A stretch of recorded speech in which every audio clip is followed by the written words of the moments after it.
श्री हरिवंश महाराज जी, आपके चरणों में कोटि कोटि प्रणाम।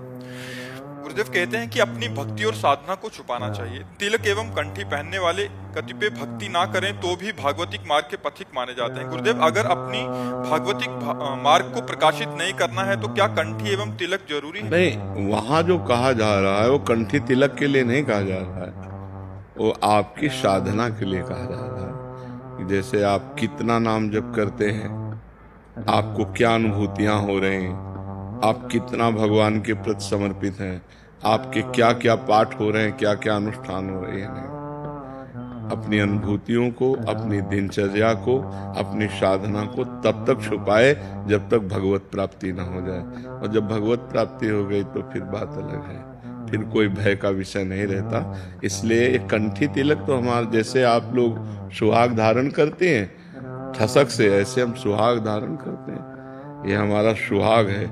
हम अपने इष्ट के प्रति जो सुहाग धारण किए, इससे कोई हमारा उसमें हानि लाभ वाला विषय थोड़ी है। ये तो हमारा सुहाग है। जैसे आप मंगल सूत्र धारण करते हैं, ऐसे हम कंठी धारण करते हैं अपने प्रीतम के लिए।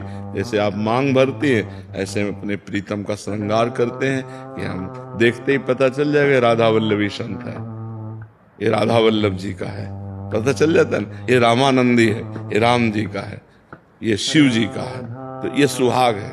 इसमें थोड़ी कि कोई क्या कहेगा, इसमें नहीं।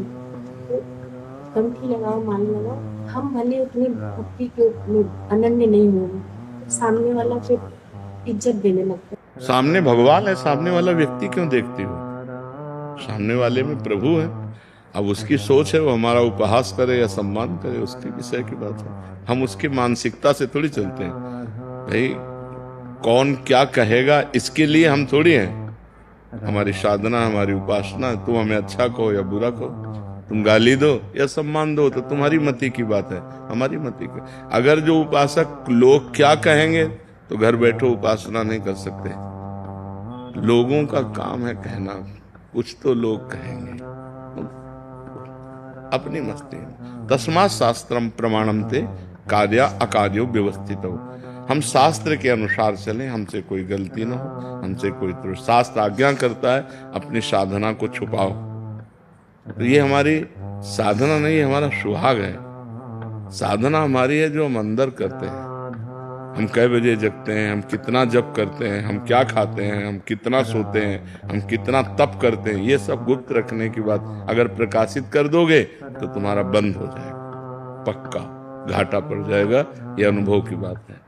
करोड़ रुपया हमारे पास है तो हम छुपाते हैं, हाँ, चाहे वो ले जाता है, वो उसका उपयोग करता है। लेकिन हमारे पास साधना है तो वो क्यों चली जाती है? किसी को बोल दिया तो चली जाती है। इसका सूक्ष्म कारण कि अहंकार, और अहंकार समस्त दोषों का जड़ है।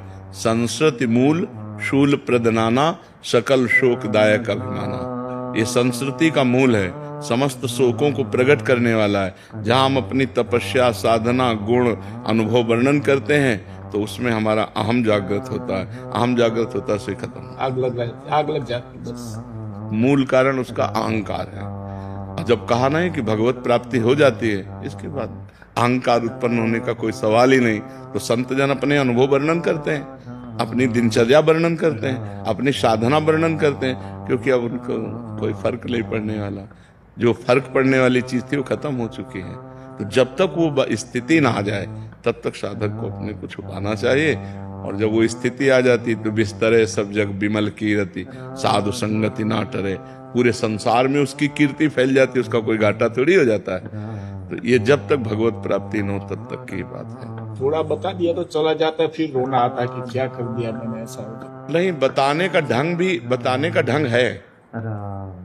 हमने संतों ऐसे बताना चाहिए कि हमने संतों से सुना, यदि ऐसे चला जाए तो ऐसा लाभ मिल जाएगा। एक साधक कह रहे थे कि ऐसा हमने अनुष्ठान किया, वो आप कर रहे हो, लेकिन एक साधक कह रहे थे हमने ऐसा अनुष्ठान किया, उसका ये लाभ मिला। अगर आप ये अनुष्ठान करें तो लाभ मिलेगा। वो साधक ऐसा कह रहे थे, आप कहीं नहीं है।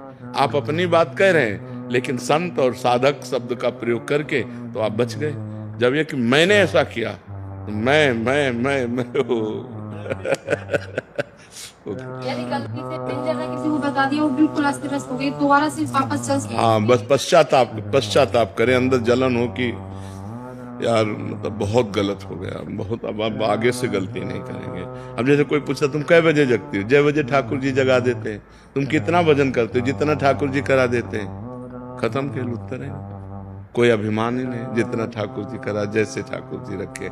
ऐसे बहुत चतुराई से चला जाता है। रामय भजन ते चतुर नर, जो भगवान का भजन करते हैं बहुत प्रवीण होते हैं। ऐसे थोड़ी होते हैं कि मंद बुद्धि के होते हैं। हाँ, जो भगवान को भजते हैं उनके अंदर प्रवीणता आ जाती है अपने भजन को छुपाने को। एक संत भाव में कथा हो रही थी, मूर्छित हो गए, रोने लगे, सब बेबस, उनकी दशा बदल गई। राजा वहां बैठा हुआ था, उसने देखा ये तो महाभागवत है, तो चरणों को माथे पे लगाना और सब। उन्होंने देखा कि जब राजा प्रणाम कर रहा है तो पूरी जितनी सभा है ये सब तो अब हमारा भजन क्षीण हो जाएगा, बड़े विघ्न पड़ेगा। तो जब होश में आए तो उन्होंने कहा महाराज आपने क्यों प्रणाम किया? तो उनका हमने तुम्हारे अंदर समस्त भागवत गुण देखे।